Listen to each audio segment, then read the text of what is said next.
She stole $80,000 from me. I thought that was the worst betrayal of my life. I was wrong. One phone call exposed a family secret so twisted it made every lie, every humiliation, and every stolen moment suddenly make sense. When I finally dragged my own mother into court, nobody expected what the judge would uncover next. And when the gavel came down, one sentence changed every single life forever. My older brother Caleb is 35, and my younger sister Mia is 28. I am 32. Our mother, Diane, raised us mostly on her own after our dad, Richard, packed up his life and moved 90 minutes away to Fort Wayne when I was 11 years old. And when I say he left, I don't mean he went to the grocery store for a carton of milk and mysteriously vanished into thin air. He actively chose to leave. He moved in with a woman named Susan. He'd been seeing behind my mother's back for over a year. He basically started an entire spin-off series of his life and immediately canceled the original show. He'd randomly show up for Thanksgiving, occasionally call on birthdays if Facebook miraculously reminded him, and send meager child support checks that bounced with alarming frequency. It was top-tier, Father of the Year material. So it was mostly my mom holding down the fort. I will give her the credit she deserves for keeping the electricity running and cheap pasta in the pantry. She worked at a local insurance agency as an administrative assistant for over 2 decades. But here is the deeply psychological and twisted thing about my mother that took me way too many years of expensive therapy to fully comprehend. She operated on an invisible, incredibly rigid ranking system for her children. And I was permanently cemented at the absolute bottom of that list. Caleb was the undisputed golden child. He was the firstborn, a charismatic varsity football star in high school, had a booming, magnetic personality, and looked exactly like our absent father. You would logically think that looking like the man who shattered her heart would work against him. But in my mother's warped reality, it made her adore him even more. It was like she was desperately trying to love the version of Richard that didn't abandon her. Then there was Mia, the baby of the family. She was the little princess who could literally do no wrong because she was the youngest, and because she learned at an astonishingly early age how to manufacture tears on command to manipulate any situation in her favor. That kid could have driven a tractor through the living room wall, and my mother would have furiously sued the tractor manufacturer for having faulty brakes. And then there was me, Liam, the quiet middle child. The one who got straight B+s, did the laundry without being asked, mowed the lawn every Saturday, didn't cause a single ounce of trouble, and somehow that was the absolute worst crime I could have committed. I wasn't loud enough to demand her attention, and I wasn't emotionally volatile enough to require it. I just existed in the background of my own house, like a faded piece of wallpaper. You know how some homes have that one weird, slightly uncomfortable chair in the corner of the dining room that nobody ever sits in? That was my entire identity. Decorative at best, utterly invisible at worst. I need to emphasize that I'm not just throwing a massive pity party here. I'm laying down the foundation of this deeply toxic dynamic, so the absolute insanity of what happened later makes logical sense. Because when you are systematically ignored your entire life, you either crumble into dust under the agonizing weight of it, or you forge yourself into someone who doesn't need a single round of applause to survive. I chose the latter, but it was a brutal, blood-stained path to get there. I worked my way through Indiana University with absolutely zero financial assistance from my mother. I took out suffocating student loans, worked 30 hours a week at a local hardware store, mixing paint and hauling lumber, and graduated with a degree in cybersecurity. When I walked across that stage, I looked out into the sea of proud families and saw my mother sitting in the back row, aggressively scrolling through Facebook on her phone. Caleb didn't attend because he had a crucial fantasy football draft. Mia didn't show up because she had a minor headache. Afterward, my mom gave me a stiff, one-armed hug and said, "Well, good. Now you can get a job and stop living like a broke college kid. No, I'm proud of you." Just an immediate pivot to my utility. But the true defining moment of my family's spectacular toxicity didn't happen until I was 26. At the time, I had been dating a girl named Rachel for almost 3 years. I loved her, or at least I thought I did.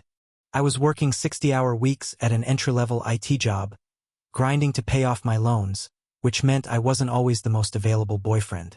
One weekend, I came home early from a business trip to Chicago and found a familiar silver Honda Civic parked in my driveway. It was Caleb's car. I walked into my own apartment, dropped my suitcase, and caught my golden child brother and my girlfriend of 3 years in my own bed. The confrontation was chaotic, loud, and sickening. Caleb didn't even have the decency to look ashamed. He just threw on his shirt, smirked, and told me to chill out. But the real gut punch came the next day when my mother found out. Did she scream at Caleb for deeply betraying his own flesh and blood? Did she comfort me? Absolutely not. My mother sat me down at her kitchen table, looked me dead in the eyes, and said, "Liam, you work too much. You completely neglected that poor girl. Caleb is just naturally more affectionate. You can't entirely blame your brother for stepping up when you weren't there." I remember sitting there, feeling the air completely leave my lungs. She literally blamed me for my own brother sleeping with my girlfriend. That was the exact moment the last remaining thread of my attachment to my family violently snapped. I dumped Rachel, packed up my life, moved to a different part of the state, got a job at a premier cybersecurity firm called Sentinel Cyber, and became an absolute ghost to my family. I volunteered for the most grueling, complex network penetration tests that nobody else wanted. I made myself completely indispensable. Within 4 years, I was promoted to lead security architect. During that time of intense healing and grinding, I met Elena. I met her at a miserable corporate networking mixer. She was standing by the appetizer table, actively making fun of the dry chicken skewers, and I instantly knew she was the one. Elena is the kind of woman who possesses a built-in lie detector. She sees right through fake, performative behavior. When she asked about my family on our 3rd date, I told her the whole ugly truth, including the horrific incident with Caleb and Rachel. Elena didn't offer toxic positivity. She just reached across the table, gripped my hand, and said, "Liam, you survived a cult. You owe those people absolutely nothing." Elena became my anchor. Her family was incredibly warm, loud, and supportive. Being around them highlighted the massive, gaping hole in my own life, but it also proved that healthy love actually existed. About 2 years ago, my communication with my mother faded from sparse texts to complete and utter silence. No massive blowout argument, just a quiet, mutual ghosting. I was essentially an orphan with living parents, but while they were busy pretending I didn't exist, I was quietly building an empire. The crown jewel of that empire was a stunning $480,000 4-bedroom house on a wooded lot in Carmel, Indiana. The day Elena and I got the keys, I didn't call my mother. I didn't text Caleb. Elena snapped a photo of me standing on the pristine mahogany front porch, holding the shiny keys. I posted it on my Instagram with a simple caption, "First home, earned every single brick." Then I put my phone in my pocket and focused on my beautiful new reality. Exactly 4 days later, my phone violently vibrated on the kitchen counter. I looked at the caller ID and felt my stomach drop into my shoes. It was Diane, my mother, calling me for the very first time in 24 months. I stared at the glowing screen for 4 long rings. Elena walked into the kitchen, saw my face, and raised an eyebrow. "Let me guess," she whispered. "The ghost of Christmas past?" I swiped to answer. "Hello?" The very first words out of my mother's mouth were not congratulations on the massive milestone.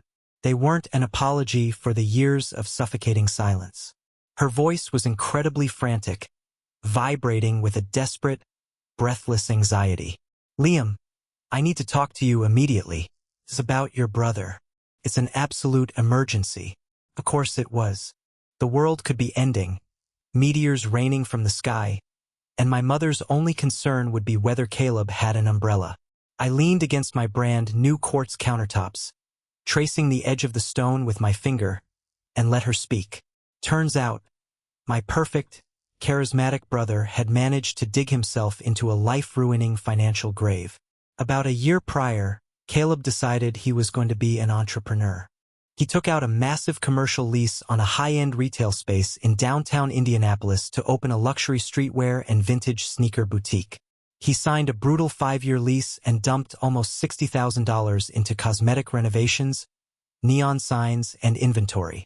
because traditional banks aren't stupid, he funded this entirely through high-limit credit cards and a predatory, borderline illegal online business lender. Predictably, Caleb's boutique lasted about 5 months. He quickly realized that running a business required waking up before 11 a.m., managing complex inventory software, and not giving away free $400 sneakers to his friends just to look cool on Instagram.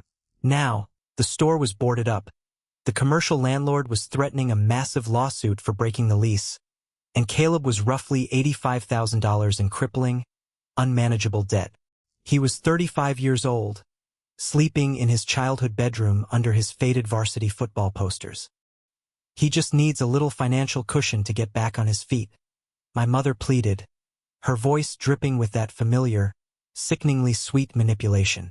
You've always been the smart one with money, Liam. I saw the picture of your new house on Facebook. You must be doing incredibly well. Family helps family, sweetheart. I let the silence stretch over the phone line for a painfully long time. I let the sheer, unadulterated audacity of her request wash over me. She saw my massive personal achievement, the house I bought with my own blood, sweat, and tears, not as something to celebrate, but as a freshly unlocked bank account to fund Caleb's delusions. The same Caleb who slept with my girlfriend in my own bed 6 years ago.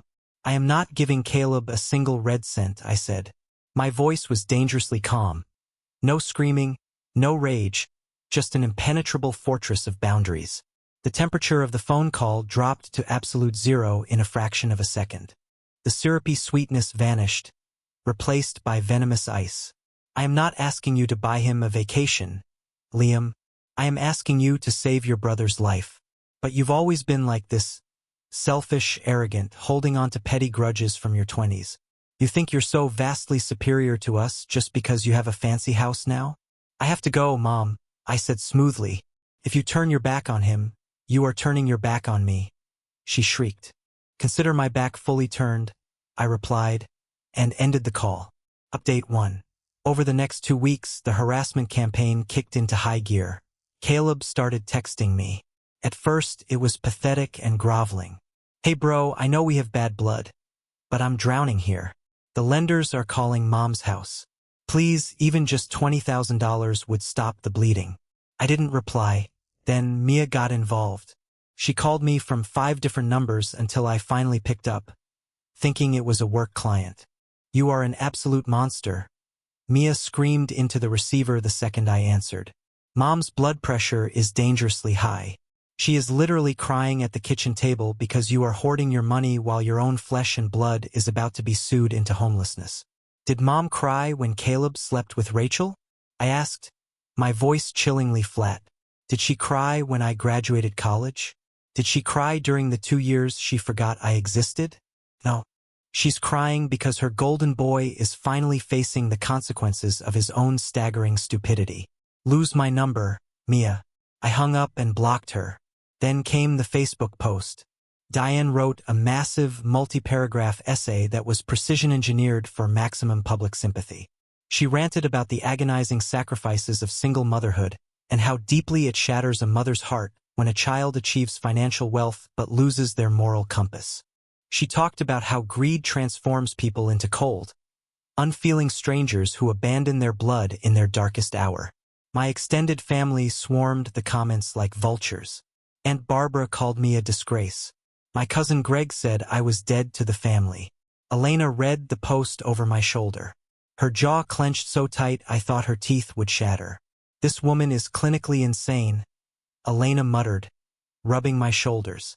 She is publicly crucifying you to cover up the fact that she raised an incompetent man-child. But amidst the chaos, something unexpected happened. My father, Richard, commented on my original house photo. We hadn't spoken in 4 years. He wrote, "Incredibly proud of the man you've become, Liam. You earned every bit of this." I was so stunned I actually called him. The conversation was incredibly stiff and awkward at first. 2 men navigating a literal minefield of past trauma. I ended up venting the entire situation to him. Caleb's debt, Mom's insane demands, the Facebook post. Richard went dead silent on the line. Then he sighed a heavy, Ragged sigh. Liam, I owe you the biggest apology a father can give, he said, his voice cracking slightly. I was a selfish coward who ran away from a toxic marriage, but I left you behind in the crossfire. I can't undo my failures, but I will tell you this: do not give Diane a single dollar. She will bleed you entirely dry, and then complain that you didn't offer her a towel. Stay strong, son. It wasn't a magical cure for a lifetime of abandonment, but hearing my father validate my reality was like finally breathing pure oxygen after suffocating for 3 decades. Life moved on. I got promoted to Director of Security Architecture at Sentinel Cyber, complete with a massive bonus. Elena and I adopted a ridiculous golden retriever named Buster. We were ridiculously happy. Then, late on a Tuesday evening, my cousin Tyler called me. Tyler had always been the black sheep of the extended family, mostly because he had eyes and a functioning brain. "Hey man," Tyler said, his voice hushed like he was hiding in a closet. "I need to ask you something highly confidential. Did you ever get your payout from Grandma Ruth's estate?" Grandma Ruth was my mother's mom. She had passed away about 10 months prior. I attended the funeral, sat quietly in the back row, and left before the potato salad was served. I assumed whatever she had left went entirely to my mom and Aunt Barbara. I had zero expectations. "Payout? What payout?" I asked, setting down my coffee mug. Tyler exhaled sharply. "Dude, I was at Aunt Barbara's house fixing her router, and I overheard her arguing with your mom. Grandma Ruth left a massive estate, way bigger than anyone thought, and there was a highly specific provision in her will for the grandchildren." Over the next 20 minutes, Tyler laid out a reality that made my blood run absolutely freezing cold. Grandma Ruth had been a frugal retired school principal who secretly invested in blue-chip stocks for decades. Her total estate was valued at roughly $800,000. The house and some cash went to my mom and aunt. But there was a massive brokerage account worth exactly $240,000 that was legally, explicitly designated to be split equally among her 3 grandchildren, Caleb, Mia, and me. Exactly $80,000 each. The catch? My mother, Diane, was the sole legal executor of the estate. She was legally mandated by the probate court to distribute those funds within 6 months of Ruth's passing. It had been 10 months.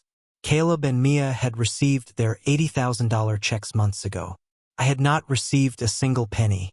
I hadn't even been notified that I was a beneficiary. "Your mom is acting super paranoid," Tyler whispered.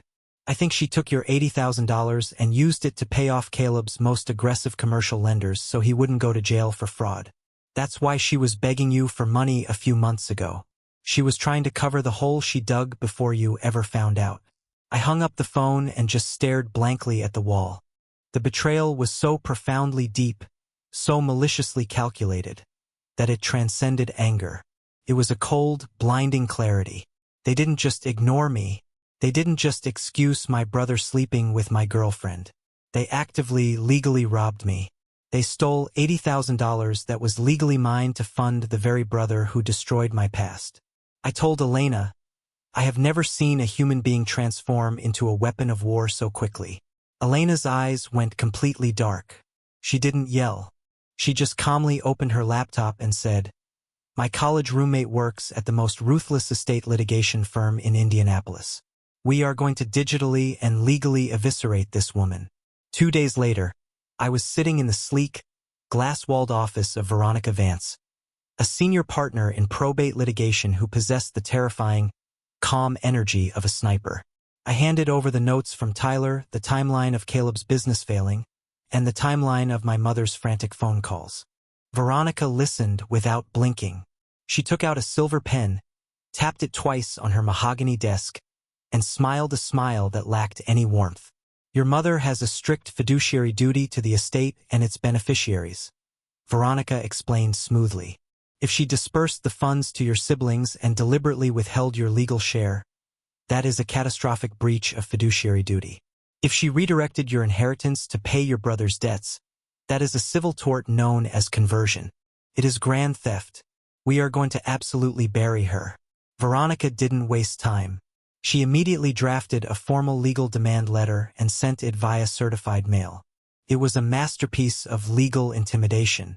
It explicitly stated that I was fully aware of the $240,000 brokerage account, aware of the $80,000 withheld from me, and demanded full restitution within 14 days, or we would file a petition to remove her as executor and launch a devastating civil lawsuit for conversion and fraud.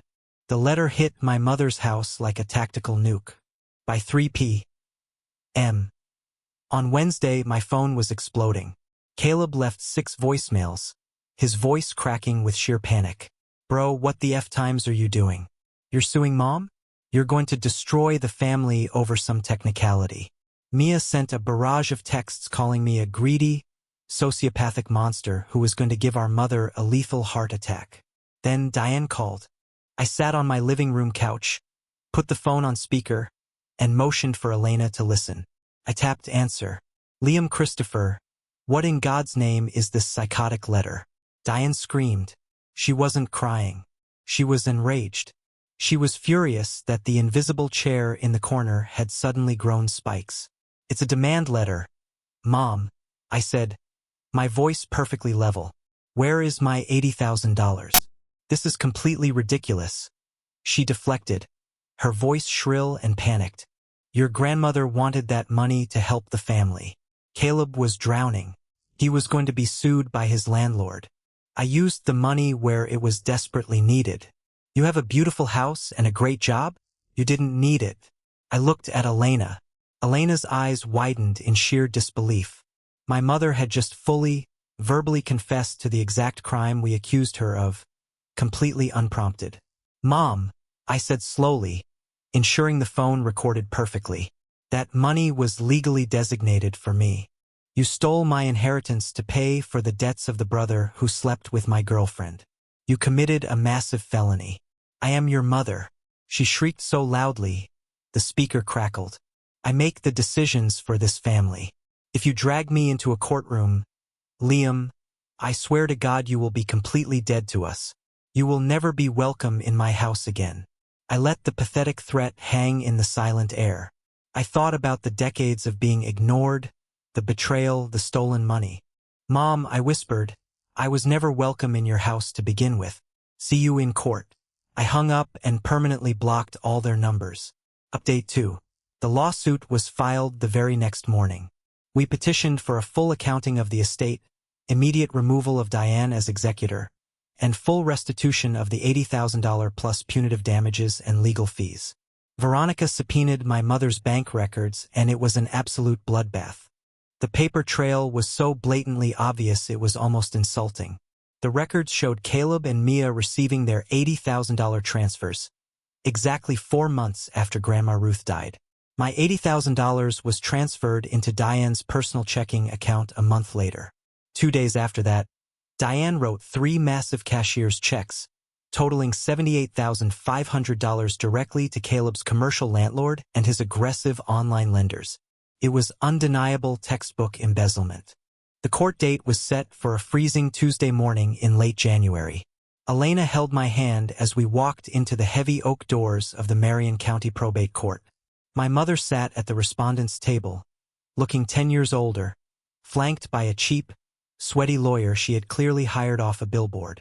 Caleb sat in the gallery behind her, chewing his fingernails down to the quick. Aunt Barbara was glaring daggers at me from the second row. The judge was a stern, no-nonsense man named Honorable Arthur Harper. He looked over the binder of evidence Veronica had submitted, and you could physically see his patience evaporating. Veronica presented the case with surgical precision. She displayed the will, the bank statements, the dates of the transfers, and the cashier's checks. Every single piece of evidence was an undeniable nail in my mother's coffin. Diane's lawyer stood up and stammered through a pathetic, completely legally baseless defense. He argued that Diane was acting in good faith to preserve the family's overall well-being, and that she had every intention of, eventually, paying me back once Caleb's life stabilized. Judge Harper literally held up his hand to stop the lawyer mid-sentence. He slowly took off his reading glasses and glared down at my mother. Mrs. Diane, the judge's voice boomed through the quiet courtroom. Are you sitting in my courtroom attempting to argue that you had the legal right to unilaterally reassign an $80,000 inheritance explicitly bequeathed to your son, Liam, in order to pay off the commercial debts of your other son? My mother gripped the edge of the wooden table, her knuckles completely white. Your Honor, Caleb was in a terrible crisis. Liam is very wealthy. I was just trying to balance things out as a mother. You are not here as a mother, Judge Harper snapped, his voice echoing off the walls. You are here as an executor of a legal estate. You blatantly breached your fiduciary duty, committed conversion of assets, and deliberately defrauded one of the beneficiaries. This is one of the most egregious abuses of executor power I have seen in my entire career. My mother's face drained of all color. Caleb put his head between his knees like he was going to vomit. The ruling was an absolute slaughter. Judge Harper ordered the immediate permanent removal of Diane as executor. He appointed a neutral third-party attorney to audit the rest of the estate. Most importantly, he ordered my mother to pay full restitution of the $80,000, plus $15,000 in legal fees, plus $10,000 in punitive damages for intentional fraud. Total judgment $105,000, payable immediately. As the gavel slammed down, my mother burst into hysterical, hyperventilating sobs. Aunt Barbara stormed out of the courtroom, muttering curses. I didn't feel a single ounce of guilt. I felt weightless. I walked out into the freezing Indiana winter air, squeezed Elena's hand, and smiled for the first time in months. The fallout was absolutely biblical. Because my mother didn't have $105,000 in liquid cash lying around, she was legally forced by the court to take out a massive second mortgage on her house, obliterating her retirement plans. She had to sell her relatively new SUV and buy a beat-up 15-year-old sedan just to make the new massive monthly payments. Caleb's life didn't miraculously improve either. The $80,000 mom stole only paid off his most aggressive lenders. He still owed thousands to credit card companies. Last I heard through Tyler, Caleb is currently working the night shift at a massive Amazon fulfillment center, still living in mom's basement, and they scream at each other constantly because she blames him for her ruined finances. The golden child finally lost his shine. As for me, I took the $105,000 and used a huge chunk of it to completely pay off Elena's remaining student loans. We used the rest to build a beautiful custom deck in our backyard and upgrade our kitchen. I haven't spoken a single word to Diane, Caleb, Mia, or anyone else in that toxic wasteland of a family since the day we walked out of court. They are permanently blocked on every conceivable platform. It's not a perfect father-son relationship, and I still keep my emotional distance, but the effort is genuine. For 32 years, I allowed myself to believe that I was invisible because I was inherently unlovable. I believed that if I just worked a little harder, stayed a little more, my mother would finally see me. But the brutal truth I learned in that courtroom is that toxic people only see you when you have something they can consume. They tried to consume me to save the brother who betrayed me, but instead, they choked. And I am finally living the beautiful, peaceful life I always deserved. Top comments. User 1. Enjoy that beautiful house with Elena. User 2. Estate paralegal here. Your lawyer Veronica is an absolute legend. Your mom, leaving a crystal-clear paper trail by depositing the estate funds directly into her personal account, and then writing cashier's checks to the brother's landlord, is a level of stupidity that we usually only joke about in the office. The judge ripping into her must have been the most satisfying moment of your life. User 3.